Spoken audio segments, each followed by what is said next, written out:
today. I'm also going to turn on the captions for accessibility purposes. And the AI companion is on. Okay. Welcome, everyone. We are in week 3 of the framework for faculty and student success course.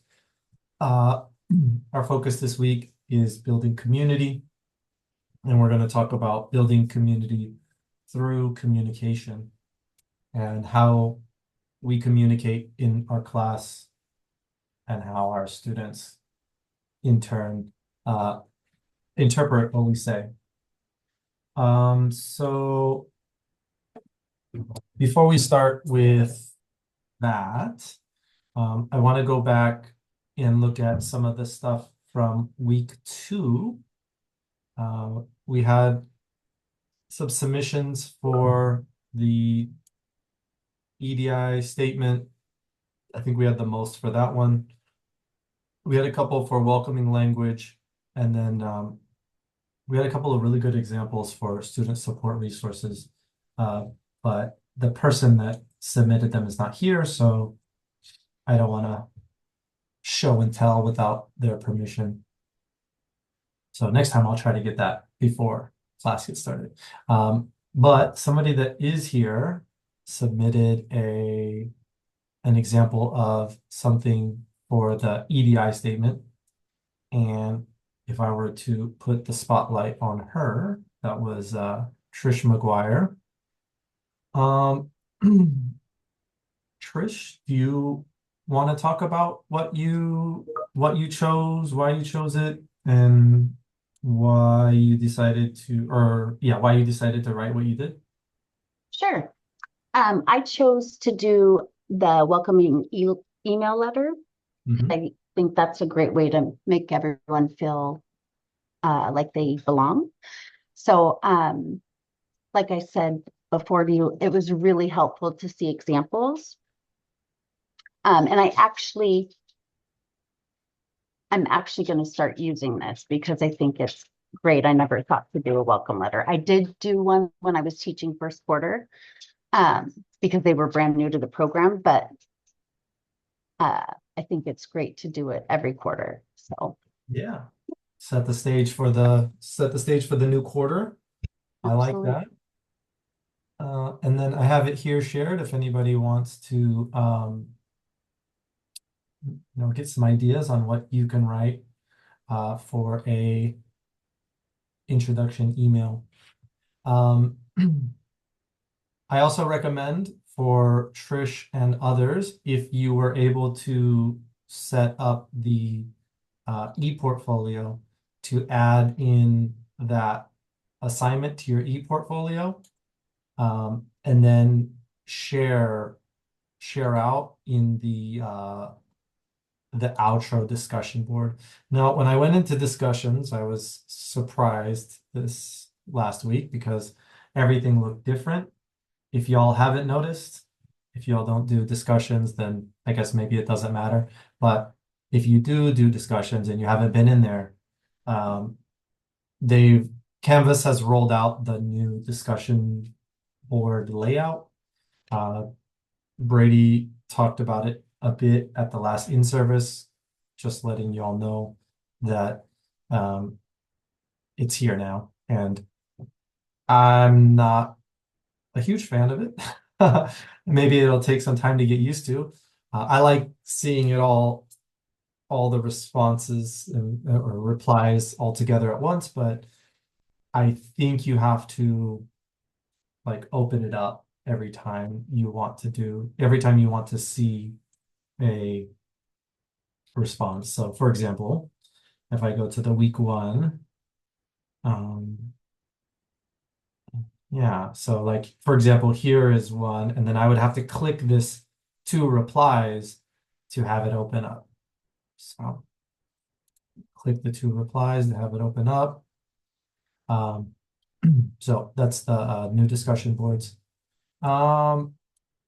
Does anybody else want to share anything that they've been working on in this course so far? Or any problems that you've run into?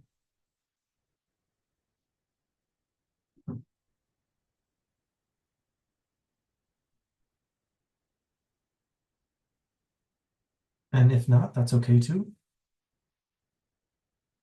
I know we had this standard one, belonging answer to the question, and I know there's a couple people in here that have done that.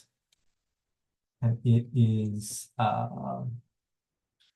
like I said, a little bit private information when you're doing some reflections. So I won't ask anybody to share about that. But let's go ahead and get going on week 3 then, because I think there's some good stuff in here. And today we are joined by Snowy. Thank you, Snowy, for coming.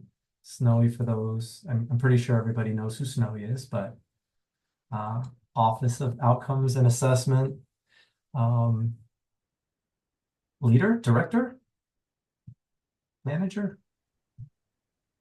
Ronald, please. Hi. Hi, hello everyone. You Kat. Yeah, I'm just here kind of want to hear your thoughts. Ronald has put a lot of effort in building this fabulous Canvas course, and he listened very well to my kind of like how I would like to utilize this Canvas course to support the outcome assessment work. We realize that with our faculty may need lots of support at outcome assessment. So we want to take this opportunity, this precious opportunity to share information outcome assessment and inspire you and encourage you to look at the elements in the courses that are related to the outcome as well as the alignment of outcome. This course is also aimed to prepare the coming outcome assessment day in October. I believe there is one module which will help you to find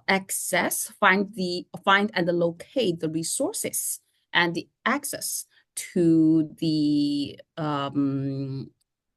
supporting materials that we will need to look at your program performance, including the data, including not only program data but also course data, as well as those report templates and program assessment maps.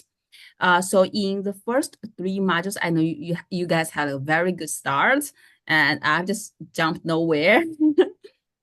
So I would like to ask if you have any questions so far regarding the outcome elements in this Canvas module. Actually, that's a pretty good segue because I was going to have you. We had the first 2 weeks were kind of introducing the idea of the alignment and how we see going from the course-wide learning outcomes down to the program learning outcomes down to the course learning outcomes. You're giving us a good sneak peek of what is to come later on. But for today, our focus for the course-wide learning outcomes is actually on communication. So communication, as you all know, is a very important part of how we survive as humans, but also how our students are able to get the knowledge that they require.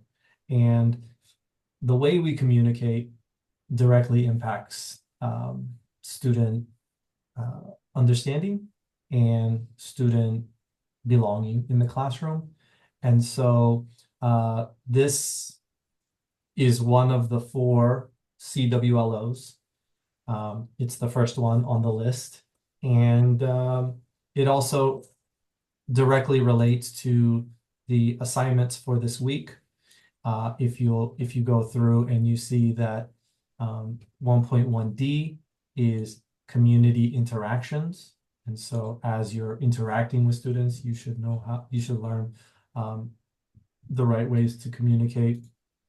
valuing diverse perspectives, giving your students a chance to communicate in the class and talk about what they bring in their history to your class, and then a reflection as a way to communicate and to connect with others. So if here, I'll go ahead and put this one into the chat so everybody can meet on the same page. Oh, I did a thing. Hold on. Okay, so if you go to this one, it's our quiz for this week, and the introduction just says basically what I just told y'all. Our outcome for this week, demonstrating effective and inclusive communication strategies. So, as I said, these assignments for the week, a completion of one or all of these will count as ways to demonstrate effective and inclusive communication strategies. So if you click this tab here, the CPTC connection, that's where we're meeting here. And for those who don't know, since this is our first time going over these course-wide learning outcomes, Snowy, can you kind of basically copy and paste a short version of what you said yesterday at Faculty Senate, where why did we go with the communication and why did we use these remember, understand, apply and analyze, and evaluate and create? I don't think I have presentation slides to share at this point. Okay, so yesterday when we at the faculty senate, we mentioned about the creation of these cultural learning outcomes. It is well aligned with our mission and values, particularly the strategic plan, which emphasizes the equitable, accessible, inclusive elements, plus the equity, diversity, inclusions highlighted in the House bill that we have to do it. So one thing that I would like to make it clear is that the EDI focus or the centered, we are not doing an add-on. We're not adding those EDI elements to our existing courses. We are embedding these concepts, this framework to our course design and activities. So if you have a look at these cultural learning outcomes, you can see we had built like 3 levels of communication. Actually, each of our cultural learning outcomes has 3 levels. The reason we do it is we understand in different programs, you may have different requirements, or you may have different learning needs from both the students and from your industry requirements. So based upon Bloom's taxonomy, that may not well align with your program, maybe some of the whole program. We hope that these 3 levels of the communication can largely capture most of our requirements under communication in the programs.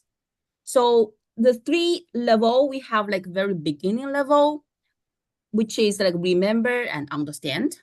Second level is like an intermediate level, is to use and apply. And the advanced level is evaluate and create. You can see in these 3 outcomes, we incorporate concepts like cultural humanity, right? What is cultural humanity, right? We have varied definition of cultural humanity, but basically it summarizes the information regarding people's self-reflection, self-awareness, self-reflection, right? Lifelong learning.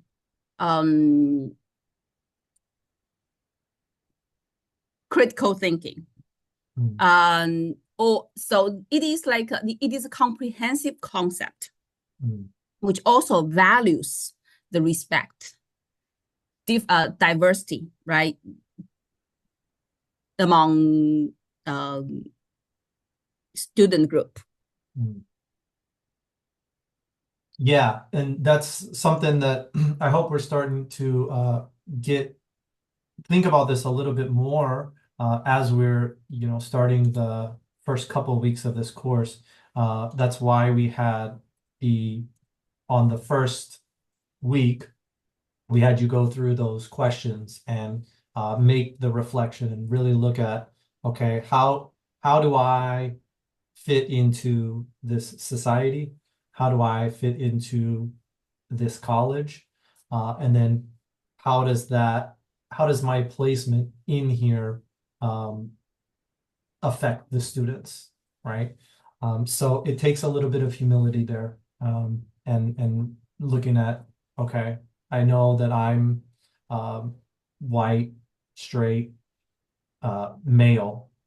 What does that look like? How does that come across to the students? If I'm going to talk a certain way, people from different backgrounds are going to take it a certain way, and so I need to be aware. I think it's a lot of it is about awareness and um, self-awareness, making sure that you're saying things that are not going to offend anyone.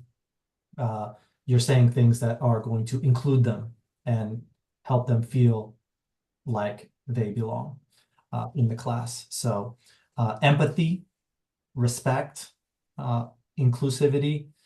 If we can think about all these things while we're doing our classes, either creating the content for the classes or in direct, in the classroom, talking directly to the students.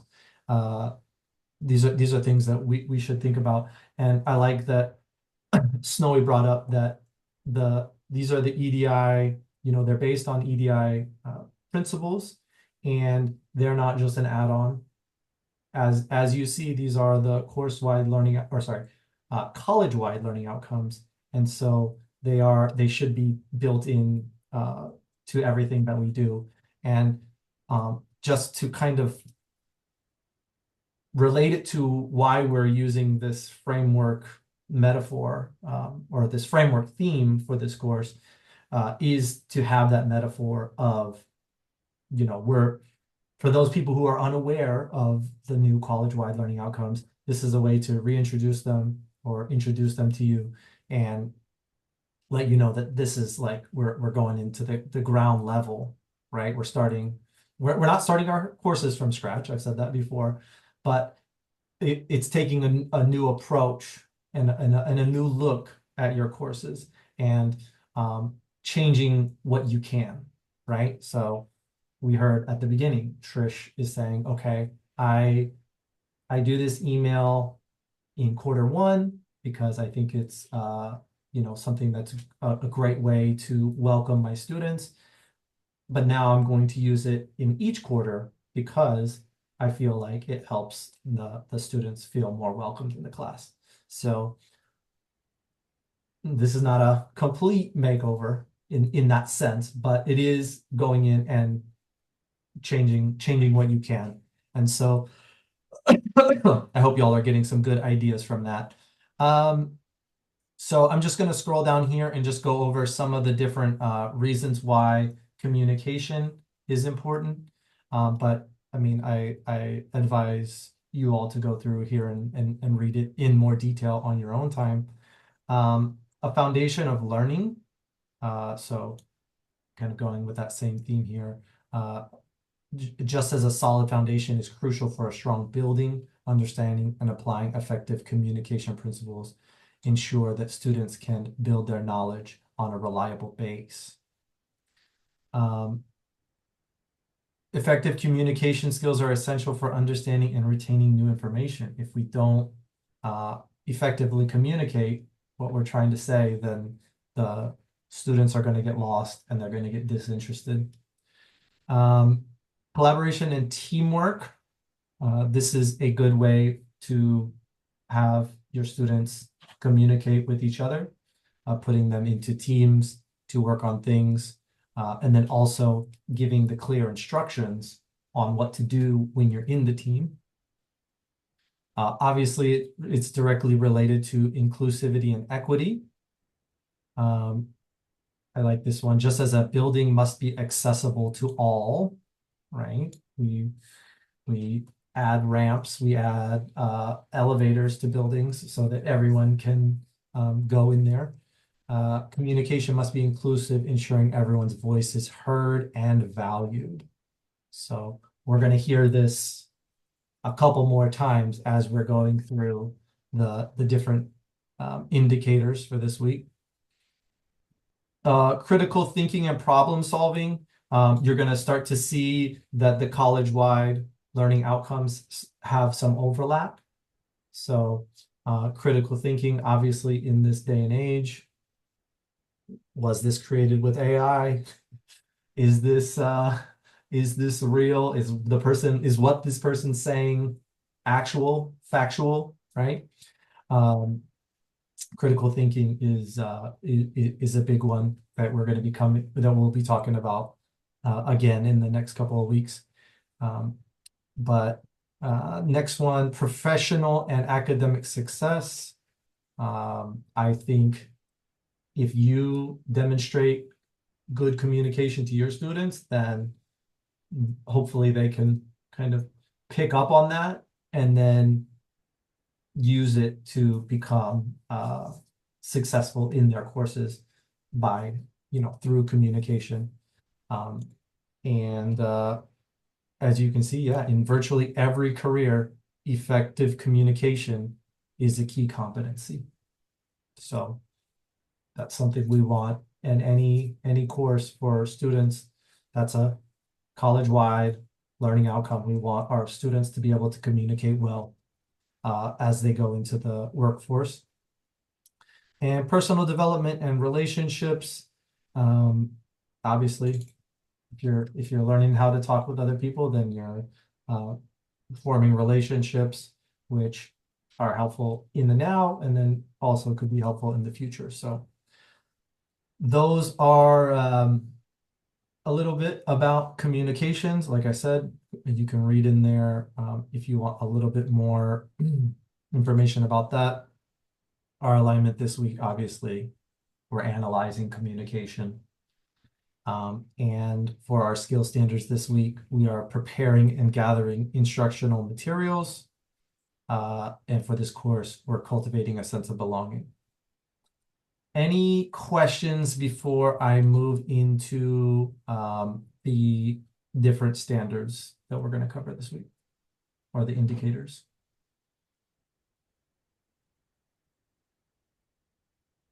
Give you all a chance to communicate. All right. I'd like to circle back to the communication, the three cultural and outcomes under communication. So Yep. when faculty are looking at your course content, your materials, your learning activities and assessments, perhaps we can just think from a different perspectives. Sorry, there's some points that we can follow to think about it.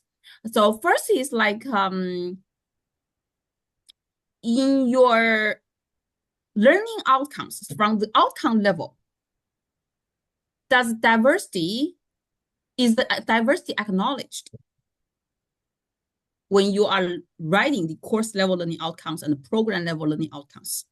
Did you recognize students' individual differences, their backgrounds, right? So diversity, is it valued? Is there any stereotypes that are not acknowledged or expanded within your industry? Where you talk about human bias, development of empathy, power imbalances. So have you addressed these topics in those industry-related skills and topics? So you want to kind of like examine at our written outcome that are shared with the students in our course materials, in our activities, do we address these topics, such as human bias, such as stereotype, such as diversity, right?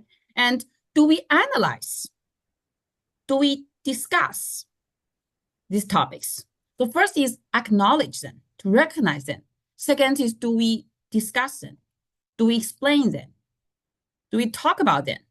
Do we include it in activities that have students to demonstrate them? Right? How would that impact student learning? How would that impact their professional and life? How would that impact inequalities? Do we also promote students to participate, in some institutional efforts to promote cultural humanity and diversity? These are the things that we can consider when incorporating or embedding these EDI elements that was written in these culture-wide learning outcomes. Tracy has a question? Yeah. Let's see. You said that. Well, so I guess I have two questions. First is if I was wondering if you could give an example of an outcome that that shows embedding of DEI. A simple example, some of our course learning outcomes is like students are able to use a verbal or nonverbal support to communicate, or just effectively or clearly communicate with people in the industry or with the other professionals or blah, blah, blah, right? But in order to acknowledge the diversity, then we may want to add, have you considered, different audience, right? So, for example, are students able to communicate with people from diverse ethnic groups, background, cultures? Okay. Okay, so my second question is, you said that do we give opportunities? I think you said give opportunities for the students, like diverse perspectives. And so I'm just kind of I'm trying to separate if you meant like so that the student is getting to show their value of diversity, or if I mean, I guess as an example, I think that might be easier for me to explain. I try to do a lot with health equity in my medical laboratory program. And so I gave the students an assignment where they were supposed to look at how lab values change as somebody ages. So infants versus geriatric patients, or how lab values change if somebody is pregnant. And then I also provided some resources on trans people who are doing hormone replacement and how their lab values may be different than their sex assigned at birth. And I gave them options in discussing that. Like they got to choose which population they were going to discuss. And so I guess I'm asking if that is what you're talking about, where they get the choice to decide at what level they want to engage with that. Or if I needed, or if you're recommending an outcome that has a little bit more direction in it to engage with it a certain way. At first, I would say I really like how you present different patients, right, to students, or have them work with these different patients, like patients.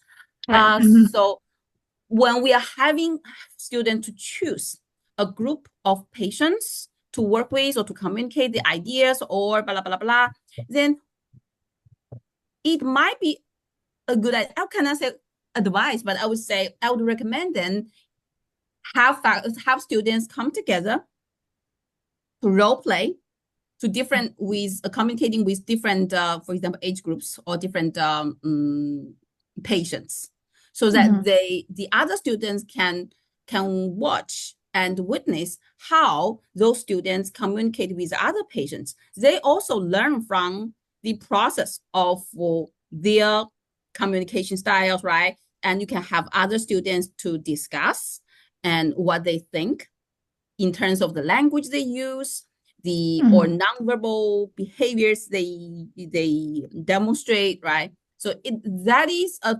opportunity to open up to all our students and let them reflect and let them figure out a appropriate approach to different audience or different patient audience.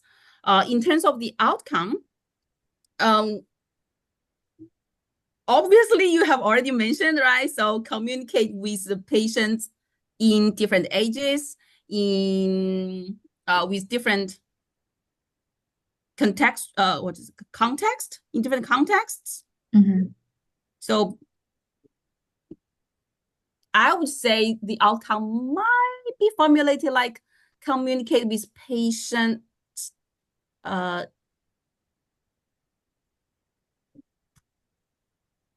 appropriately in different contexts with to fit the purpose of communication, to achieve the purpose of communication. Okay.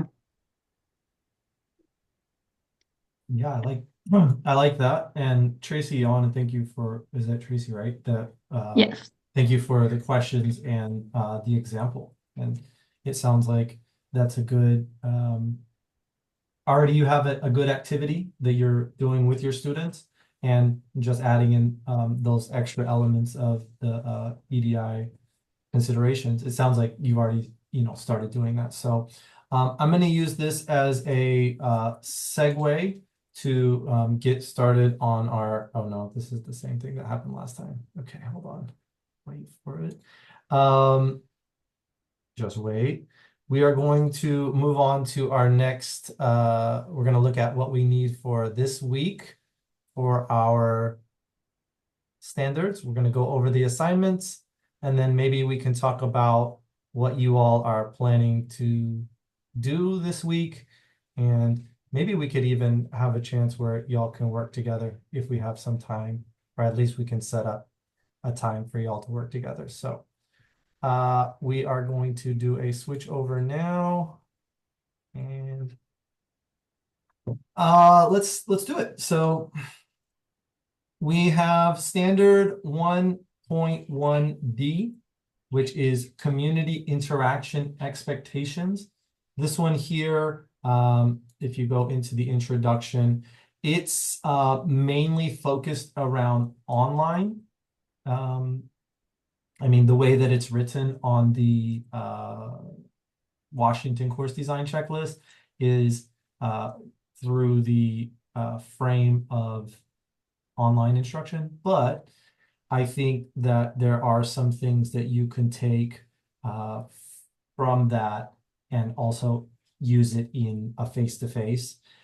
The main idea behind this one, I'll just read it. It says here, course includes a statement clearly describing the instructor's expectations for community interactions and an invitation for students to contribute to or co-create shared community guidelines. So basically, y'all already probably have something in your syllabus or somewhere in your course that lets the students know how they should behave in the classroom. We also have our code of conduct for the college. So,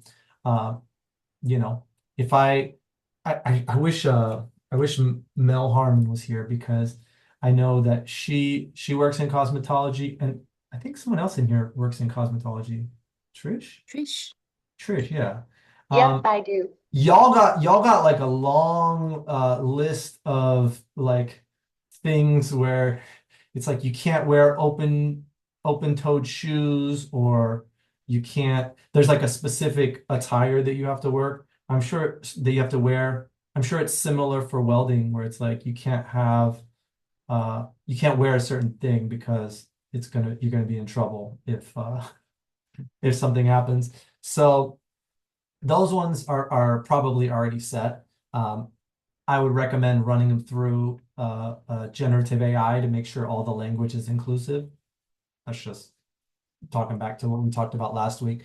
But in terms of students contributing or co-creating shared community guidelines, I know that I've watched Mel talk about how on in the first month, sometime in the first month, she goes through and she creates her classroom norms or classroom rules with her students.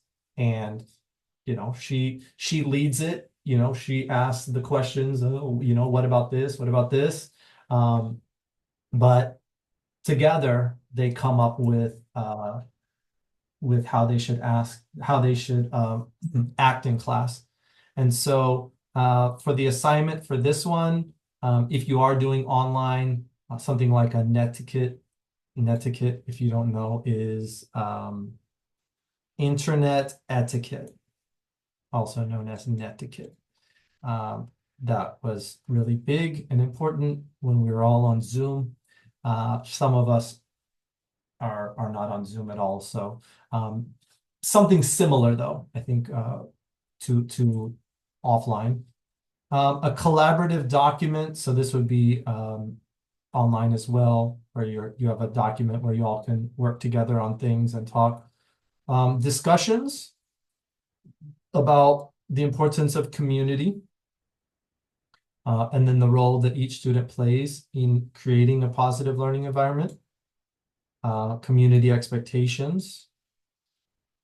Small group activity could be a good one here. So you have them in small groups, and then it's a little bit less pressure than doing it in the whole group. They can really talk about, it's a little bit more you're a little bit more open to brainstorm about everything when you're not in front of the whole class. So small groups are good. I really want to do some small group stuff in here, but I'm worried that if I put you all into breakout rooms, the recording is not going to be right. So maybe in the future. Surveys and polls, those always work good. You can make those anonymous as well. And then an agreement. So once you come up with those community guidelines, having them sign an agreement that they will follow the guidelines. And then a sticky note tool. This is just something almost like a discussion board where you have people can put up stuff about the class. So if you don't have what is it, like a Jamboard, or there's another one, but I can't think of what it's called. I guess you could also have just sticky notes, like if you're in the classroom, pen and paper, sticking those up that identify what the whole group values as you're looking at them all together. So these are some ideas for this one. Does anybody have first of all, does anybody do anything like this, like what I said Mel was doing? Like, do you take time in your course to create guidelines with your students? Anybody want to share? I know we do in the NOS program. We discuss, being respectful to each other during class. One of the things that we promote is the students come in cohorts, so they're a team. And we always present our program as a big family. We're all a big family. So students that are ahead of other students, they have their own, study groups, and they help each other and support each other. And we discuss, being respectful to everyone. It's going to be competitive when they graduate and get a job, is what we tell them. And that's not what we're here for. We're here to educate them. So to work as a team and to get to know each other and be respectful, and there are no dumb questions, that kind of stuff. Um, so we do this, and we have policy in the syllabus, but we discuss it the very first class. Um, and we give the students the opportunity to speak if they'd like. And if they don't want to, they could write down what they want to say, feedback, or meet with us one-on-one, which is a big thing. I found with a lot of students, they don't want to talk in front of the class. So I schedule time to meet with them one-on-one so they can share their thoughts also. And I know the other faculty do the same. Awesome. Great. Thank you, Kelly. I'm happy to hear that y'all are doing that over there. That's the essence of what we're here learning about in this course. And if it's something that you already do, let us know. That could be your assignment. If you're obviously look at the list here and see if there's anything else that you can add on to there. But I mean that's it. That's communication. You're communicating to your students that it is okay to, there's no dumb questions. It's okay Right. to ask anything. If you don't want to ask it in front of everybody, you're thinking about your student and you're giving them a chance to communicate with you in a private setting. So We try. I mean, it doesn't always work. One of the things that I found, and it's frankly because of what I teach, trying to incorporate some of this into, what I teach the students, they either can do it or they can't. I mean, it's pretty clear. So, the things we discuss are being able to communicate effectively, like Snowy was saying, to multitudes of people, from different backgrounds and from different places, because the internet connects the world. So that's something that we do discuss pretty heavily.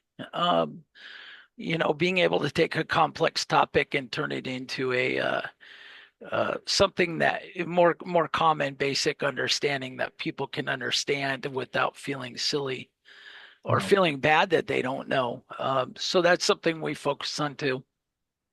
That's great. And I'm hoping that everyone can at least strive for that. I think that's as our jobs as instructors is to take these difficult, complex ideas and make it more palatable for the students. The next one here, valuing diverse perspectives. I'm just going to go ahead and read the indicator. It says course materials and interactions consistently value diverse student experiences and perspectives. This is something like, if you can see here on the list, selecting books, articles, case studies, and other course materials that reflect a range of cultures, identities, and perspectives. When I was teaching one of the courses in the transitional studies, one of the textbooks we used was about Ruby Bridges. And it is a story about a girl, a young Black girl who had to go to an all-white school, elementary school, back in the 60s. And that kind of exposure to those stories about American history to people who are learning English, I think is important to show these different people that we have here in America. Creating a space for student voice, you kind of going back to what Kelly was saying, giving your students a chance to participate, giving them a chance to communicate, whatever that looks like. And then encouraging dialogue and discussion among students and creating opportunities for them to learn from each other. Okay, so discussions, talking about how does this, how does race, how does diversity fit into your program, into your whatever the student, whatever job the student is trying to do in the future, how do they fit into that? In the same way that we were looking back at how we fit into being instructors, uh, giving the students a chance in class to talk about how they fit into their potential careers is really great. And so some of the things that we can do for your course, reviewing your course materials, make sure that, obviously everyone has a system and things that they focus on, but even if you use an article and the article is starting to get a little bit dated, trying to find a new article with diverse representation in it. Creating a space for student voice. So here's the discussions, student-led presentations, any way that you can give the students a chance to present their unique perspectives on things.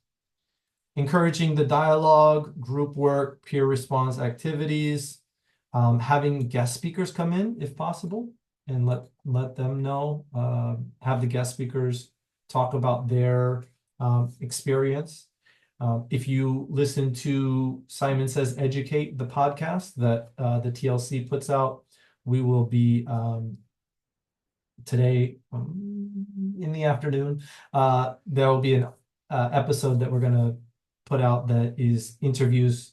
I don't know if you all know Sean Thompson. He's one of the guys over in the library, but he was a student at Clover Park Technical College, and he goes through his journey of going through the NOS program. And there's a shout out to Kat in that podcast episode. He brought up your name as somebody who really helped him out into getting his position now at school. And so guest speakers, having them come in and talk about their journey, giving cultural relevant examples. So this is something that Tracy was talking about earlier, right? The case studies, having the students role play as people with different races, different ethnicities, different sexual orientations. So having some examples or using having some role plays, including that. And then obviously empathy and perspective taking, thinking about from the student perspective. So this one here, course materials, does anybody in here do that? Has anybody gone through and changed content from your course, or does anybody have any discussions with their students about these type of topics?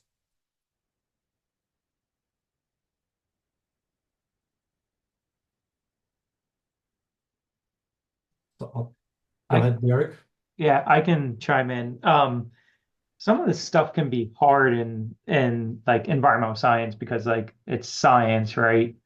But even with science, there's a social aspect to certain things. For instance, like human-wildlife conflicts. So think about that pesky beaver that builds a dam and it starts to flood your property, right? That would be an example of human-wildlife conflict. So with my bachelor's students, we had a whole discussion where each student selected a human-wildlife conflict, and they talked about like, why is it an issue? Why do people hate these beavers and want to kill these beavers? And it gets into those social dynamics and those perspectives that someone that's not experiencing that may not see. And another one was that a student did was raccoons, and she had a particularly I guess you would say funny attitude towards raccoons because of fighting them because they get into her trash, right? Mm-hmm. So like yeah, the the student experiences themselves that they've had came into play as well.